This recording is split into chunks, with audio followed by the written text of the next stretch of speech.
जनसंवाद खबर में आपका स्वागत। मोदनगंज के ओकरी में शराबबंदी की खुली पोल। दिन के उजाले में सड़क किनारे घंटों गिरा रहा शराबी।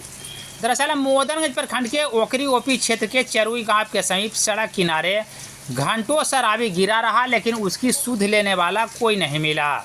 हालांकि इस दौरान वह पक्की सड़क पर गिरने से घायल भी हो गया था। जब सड़क किनारे गिरे शराबी पर कैमरे की नज़र पड़ी तब वहां कई लोग आ धमके। कुछ लोगों ने गिरा शराबी की पहचान की और लोगों ने बताया कि वह ओकरी का निवासी है जो शराब के नशे में सड़क किनारे गिरा पड़ा है। तत्काल ग्रामीणों के द्वारा शराबी को इलाज को लेकर ले जाया गया है। हाँ, अभी गिरा सर। कैसे कैसे गिरा है कुछ पता है? पी करके सर आया, जो मतलब जैसे ज्यादा पीले पीले है, उसके बाद कनेक्ट गिर गया तो लेकर शराब पी ले। आपका क्या नाम हुआ? हमको नाम है शंकर चौधरी। अच्छा, कहाँ घर है? चरुए।